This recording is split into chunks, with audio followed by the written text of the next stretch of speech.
What's up, Vetters? Patrick here with Vetted. Today we're talking about this. He has said that there's a location that basically holds the records for the Legacy program. There is reportedly an object that is not in this country that is so large it cannot be moved. That they've built an entire building around it, and that's one of the locations that I'm requesting to get to. It's going to involve a lot to make that happen, but that may be the final destination. If this government has discovered some form of propulsion that is a game changer, I'm going to be extremely livid. I think the U.S. government probably has unlocked 0 point or close to 0 point energy, which would be pulling energy out of the vacuum. We have inventors that have done that over and over and over.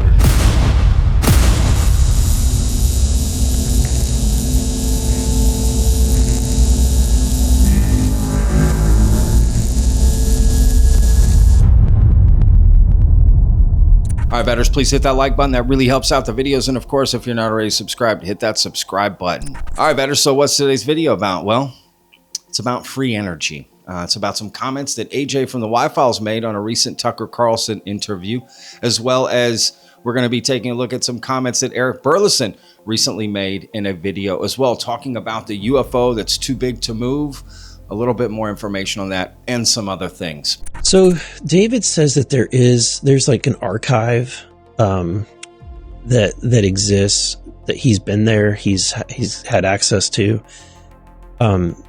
But we have not been able to get access to that or confirm that exists.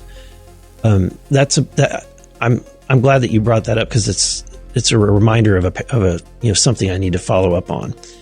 But yeah, he has said that there's a location that basically holds the records for the Legacy program. All right, so that's interesting coming from Eric Burlison. He just did a recent interview on this brand new podcast that came out called Aliens Last Night, ALN. It's a weird chant. I'm trying to be respectful here, but this podcast came out of nowhere. It's called ALN, or Aliens Last Night. It posted its very first video, right, with an interview with Eric Burlison. And I cover podcasts all the time, okay? Such a weird upload. It just starts with Eric Burlison answering a question. You don't even hear the question. It just starts that way, and then goes in. You never hear the host. We don't even know his name. He doesn't introduce himself. He doesn't introduce the show. He doesn't introduce the guest. So strange. I'm telling you, something very interesting about the show, and it was brand new, right? Didn't have any subscribers, nothing. And that's all people sharing it on Twitter. It's like, how do you even know about the show, right? Something very interesting about the show, I'm just saying. And if you read the description, it's this weird sort of, again, no explanation about the show, who the host is, like, what's going on here, right? I don't know, just very interesting. It feels very Gaia TV, which is fine, okay? But I just found that to be interesting about the show. But it's almost like the Legacy program put this show together or something. I don't know. Just theorizing, right? Just a hypothesis. So David Grush has told Eric Burlison that there is a place where the records of the UFO Legacy program are kept. And then he's like, oh, yeah, I forgot about that. Thanks for reminding me. I need to go investigate that. Eric Burlison. Wait a second. The secrets to the fucking humanity's, expansion is, I forgot. God, I made a post-it note about that. Forgot to take care of that. Yeah, we need to look into that, where those records are that would change the face of humanity forever. Just kind of funny. That's all I'm saying. But look, Eric Burlison's, I'm just joking. Eric Burlison's got a lot on his plate. I get it. So I'm just poking fun here. But that is interesting to think about, that David Grush is claiming there is a location where all the records of the UFO Legacy program are. That's interesting, because other people have said other things, right? Like there are no records. That's what Diana Pasulka has said. She said it famously on the Danny Jones podcast, that there's an oral tradition of passing down all the records, right? They pass it down orally, so there is no paper trail. So David Grush is claiming there is a paper trail, or maybe it's a mix, I guess. But so there's a location where they have the most damning evidence.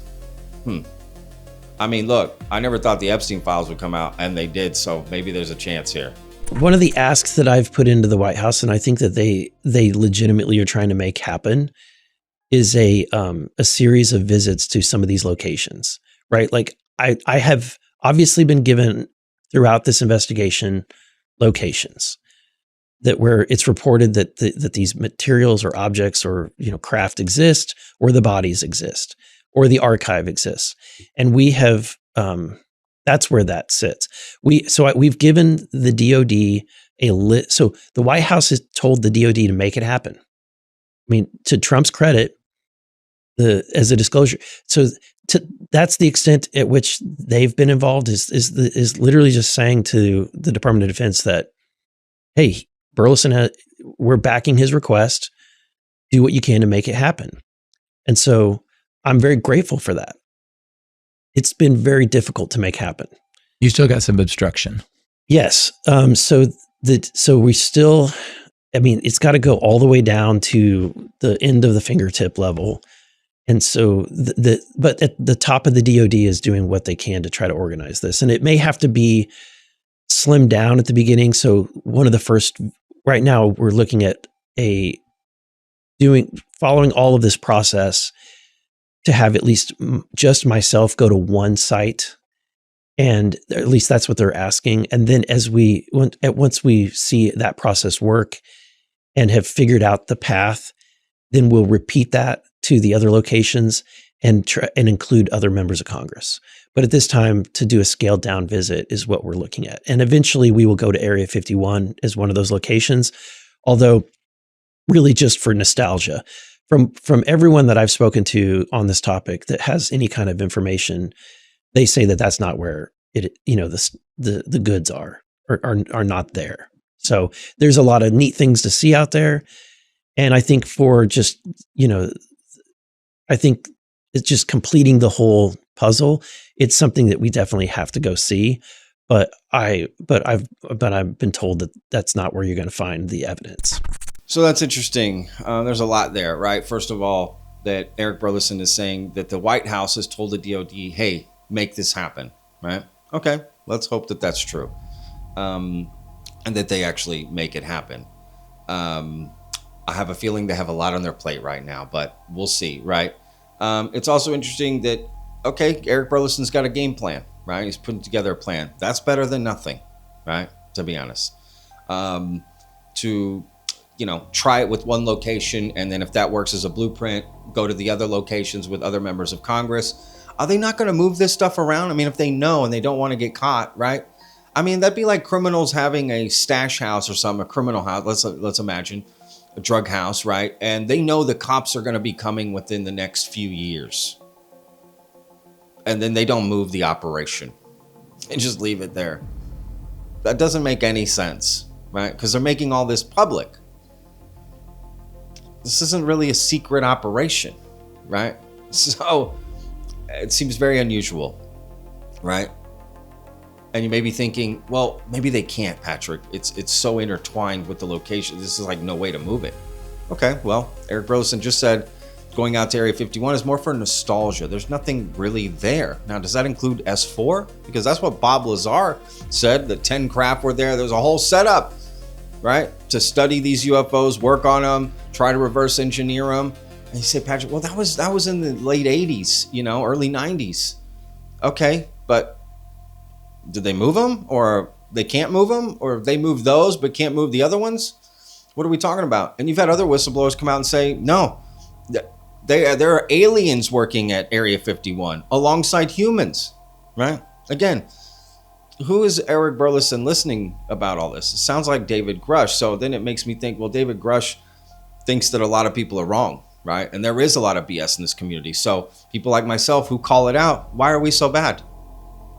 Why are we so bad? All these stories aren't true. So we have to be skeptical, right? Again, we have no information. We're trying to see the real picture, as I like to say, through 7 stained glass windows. What's going on? What?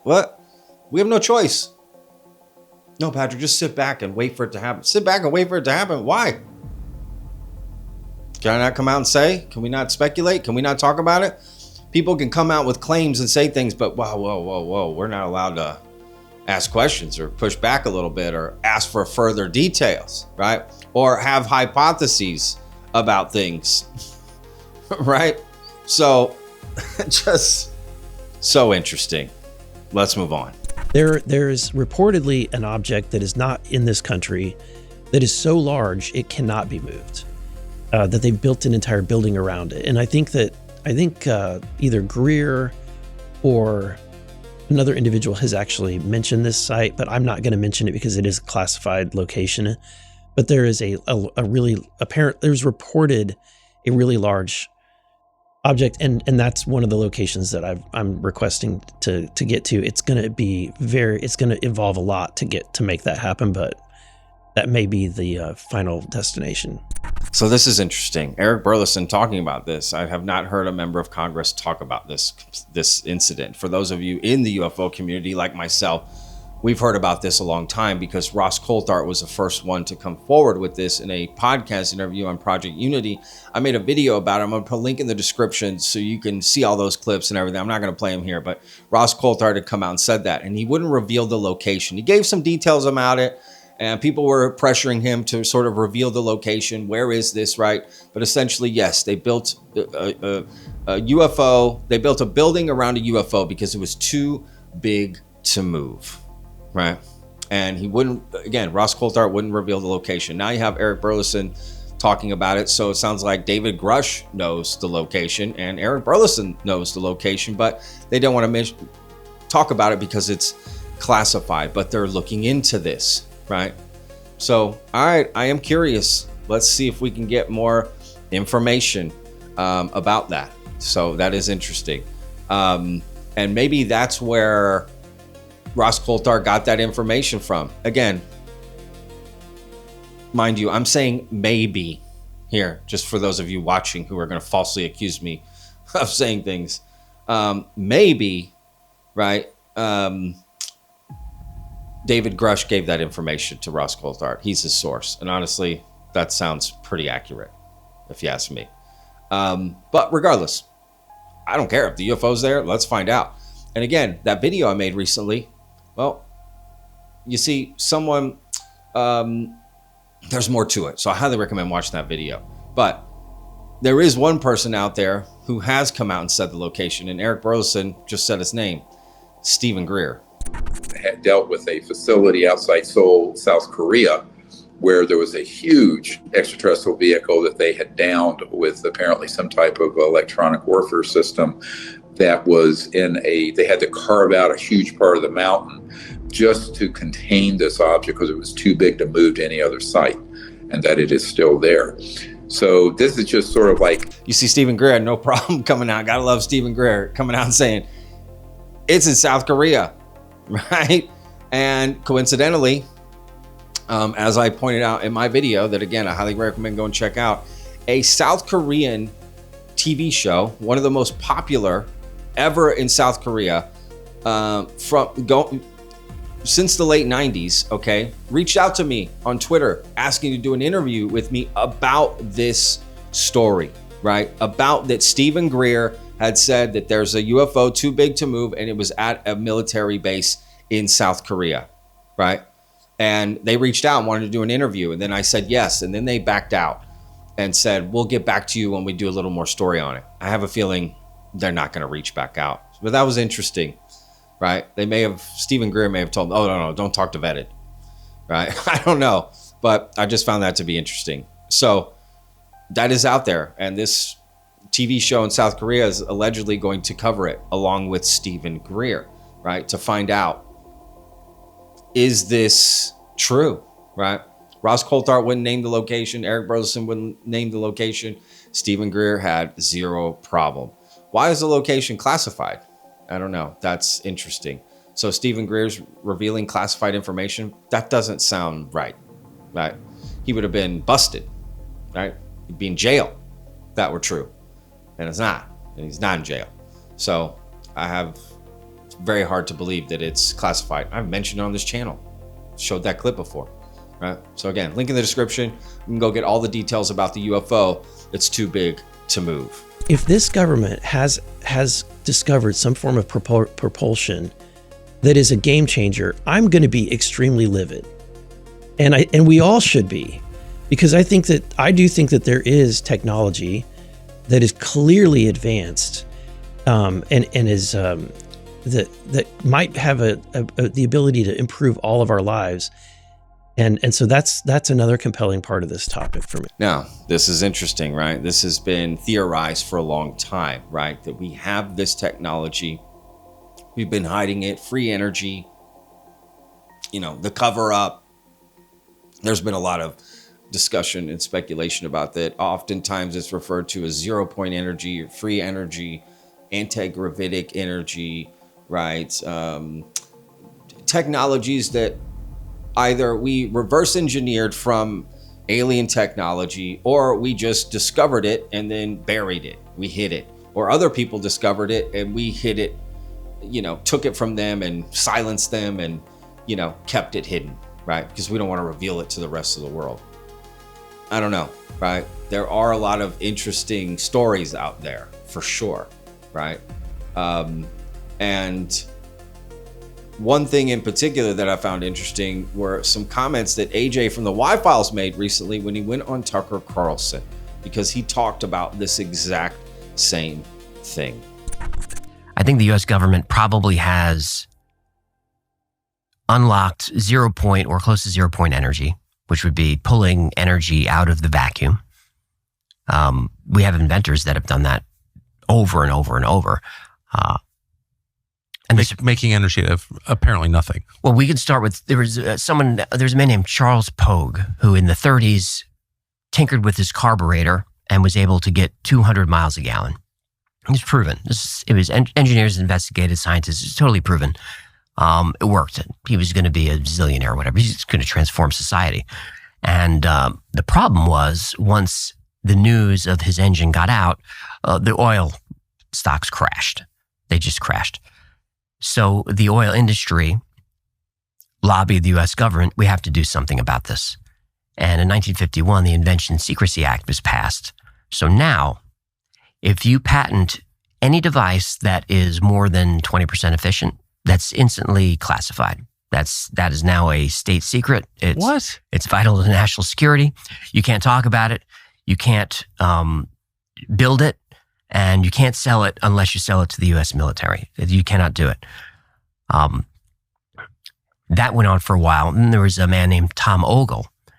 And Tom is this is the 70s now. He accidentally rewires his lawnmower engine to take the exhaust and pump it back into the carburetor. And this thing runs on a gallon of gas for 78 hours or something like that. So he reconfigures his car. It's like a 1976 Ford Galaxy, like a boat. And he's getting 200 miles to the gallon on the thing. He's offered $1 billion from an oil-producing country. Shell Oil offers him $25 million for the patent that he considers, but they're going to shelve it. So he says no.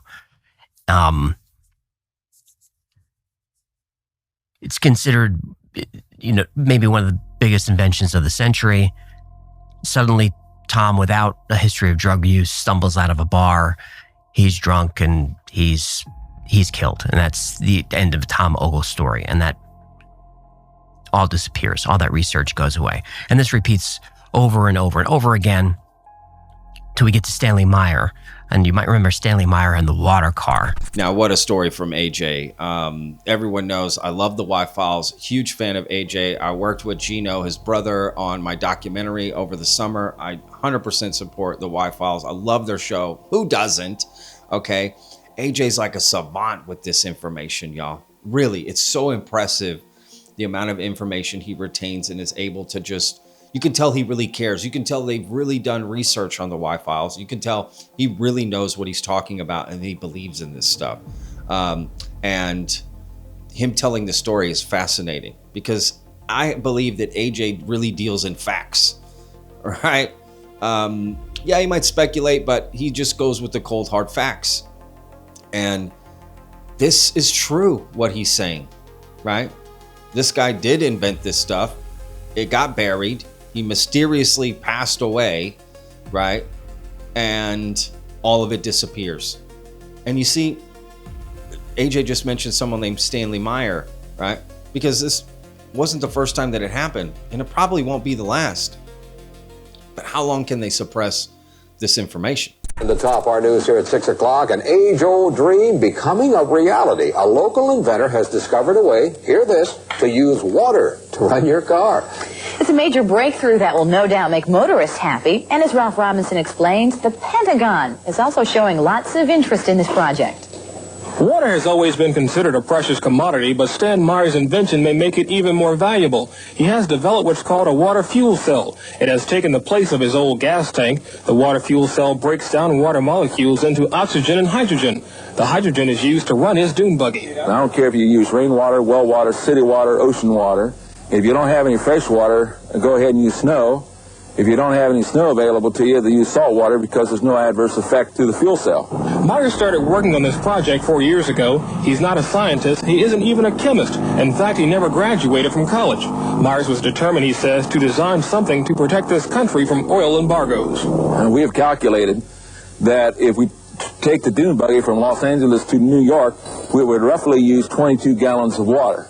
The Pentagon flew a lieutenant colonel in last week to look at Meyer's invention. There's talk of possibly using it in the Star Wars defense program and to run army tanks. Myers is currently perfecting a water fuel cell for cars. It will cost about $1,500. He says it won't need any maintenance, and you won't have to replace it. It'll be at least 2 years before the fuel system goes into mass production. The day it happens will be one the fuel industry hates, but it'll put a smile on the face of those who've had to say at one time or another, fill her up. AJ and the Y-Files did an amazing episode about this. I'm going to put a link in the description so you can get the full story of them breaking this down. The stuff he's talking about here on Tucker Carlson. But he brings up someone named Stanley Meyer. And he also created this car, right? This water-fueled car. Here's some video of it, right? Because there's information on YouTube you can find about it. I'm going to put a link in the description to this video, where you can hear Stan talk about it and different things like that. I mean, here's a short clip of Stanley Meyer talking about this car. Yeah, can you zoom in back in here?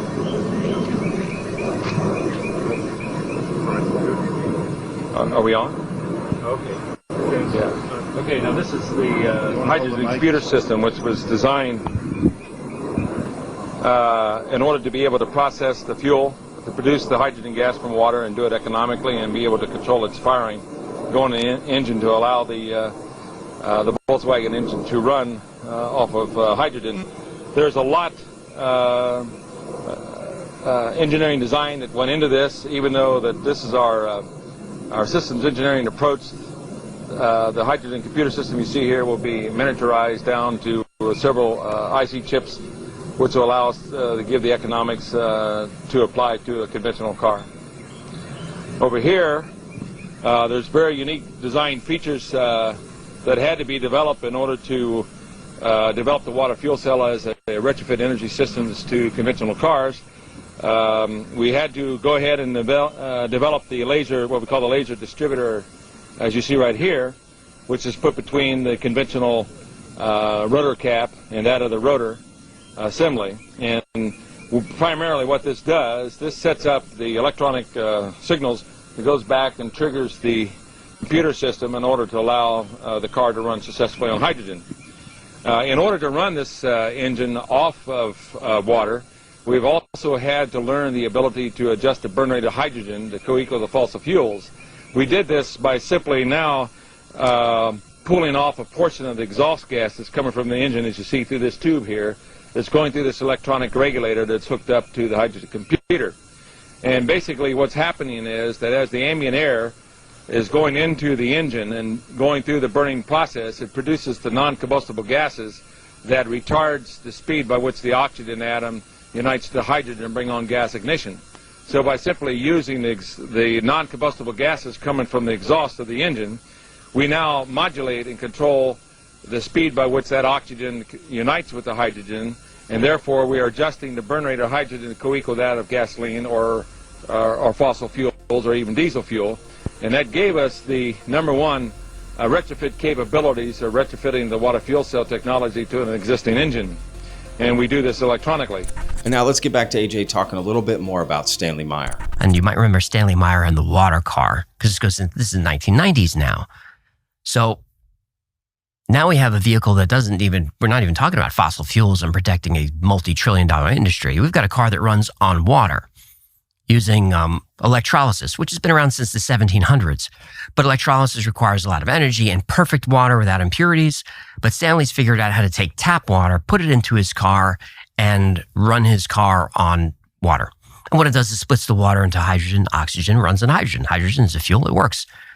And it works, and he drives it all over the place. It's all over the news. Engineers look at it. They say, this is the invention of the century. This changes everything. He's offered $1 billion and millions of dollars, and everyone wants his engine. And he's sitting at a Cracker Barrel with his brother and some investors, and they raise a glass to toast the new investment to go into the future. And they take their toast, and Stanley suddenly doesn't feel well. He runs outside. He starts vomiting. His brother chases after him and says, what's going on? And Stanley says, they poisoned me, and he dies. And in the medical examiner's report, it says he died of an aneurysm. But if you read the report, you can tell the medical examiner didn't really like that, because he wrote some other stuff like, he said he was poisoned, but toxicology doesn't really show it. But it says he died of an aneurysm. And that technology is now gone. The patent's useless because Stanley faked the numbers because he didn't trust the government, because he had another invention that most people don't know about before his water car, which was this toroid ring. A toroid is a donut. This donut-shaped ring that he invented that created energy out of nothing and levitated. But he patented it. It got hit with the Secrecy Act, and they made his life miserable. But people started to learn about that. And that brings us, there are other inventors in between. Townsend Brown invents this anti-gravity technology. He runs into all kinds of bad luck. All these men have their research stolen. They're broken into. They're carrying guns. They're threatened. They're disappearing. It happens over and over and over again. I have an episode on this. It's very sad. And you see, Stanley Meyer is an interesting guy, right? And there was a threat. He received lots of threats about his invention and what happened. He even claims to have been offered $1 billion to just shut down his operation. Here's a clip from a documentary about Stanley Meyer from a long time ago. I'm going to put a link in the description as well to this if you want to watch the full thing. It's honestly quite amazing. Take a look. If Stan Meyer's device works like he advertises, you would make energy available universally almost free. That is a major, major, major impact. When new technology comes in existence, there's a great resistance to it because it can affect a lot of economic factors. In this particular case, in the United States, we pay out roughly about $200 billion a year for foreign oil. It's quite obvious that the Arabs would pay $200 billion to try to keep this type of technology out of the economy. And many times over the last decade, I have been offered enormous amounts of money to simply sell out or to sit on it. The Arabs offer me well over $1 billion cold cash, simply to sit on and do absolutely nothing with it.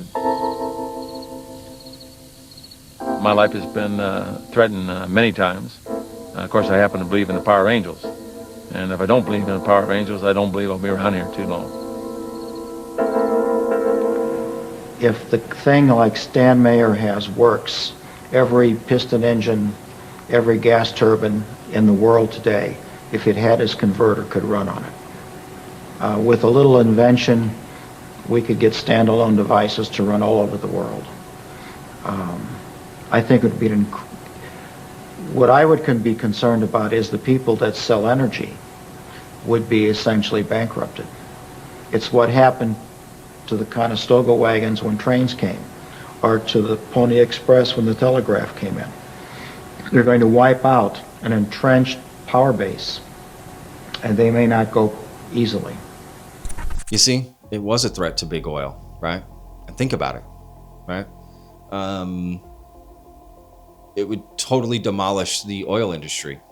But the only argument I would make is if you look at Stanley Meyer's car that he had, and I mean, it looked like the DeLorean, right? Had so many moving parts, so many electronics, so many things. Now, granted, that could be optimized, right, in a system, because a car has a lot of moving parts as well. But that could be optimized to be for mass production, right?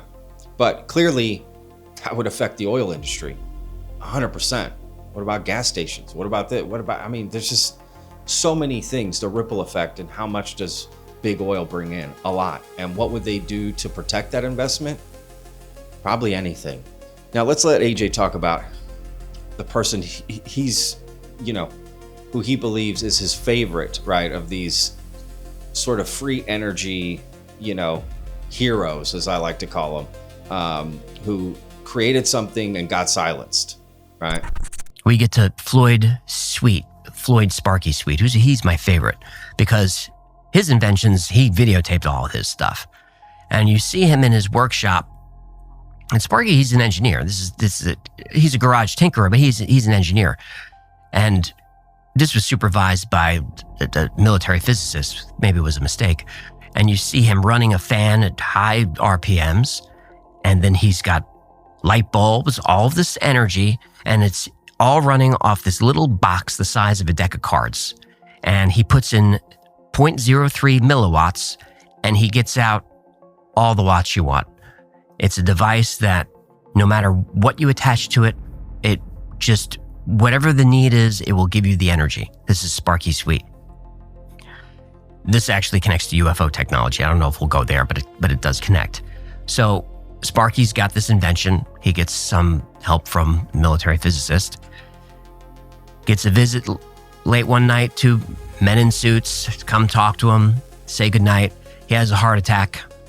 Ambulance comes. They grab Sparky. The wife is not allowed in the ambulance.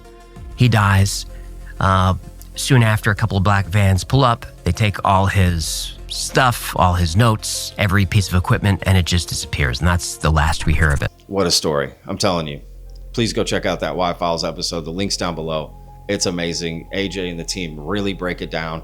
And it's a fascinating thing to think about. And a lot of this stuff is documented. It's there, right? These are cold, hard facts, right? So does the US have this technology and they're hiding it to help big oil as well? I don't know. That's interesting. Or people create it. They use the Secrecy Act to cover it up, which is a true thing. The government can come in and shut you down if they want to. And that's scary. I have to be honest. I'm glad I'm stupid and can't invent anything. We'll see you guys on the next one, y'all. Remember, betters, every day's a gift, y'all. Peace. Hey, Patrick. My name's Marco.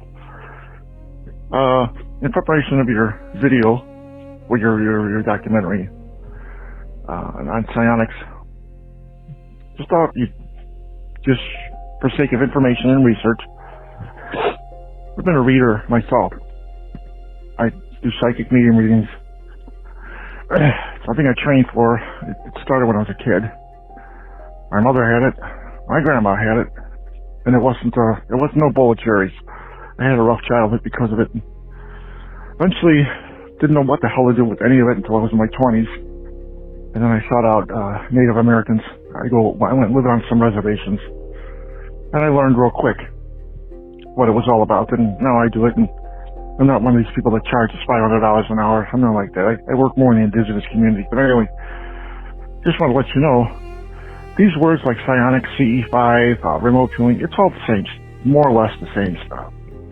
It's a rehashing or relabeling of what some people may call clairvoyance. Native Americans sometimes call it spirit walking. I mean, many indigenous cultures for thousands of years have talked about aspects of this. And, you know, this is nothing new.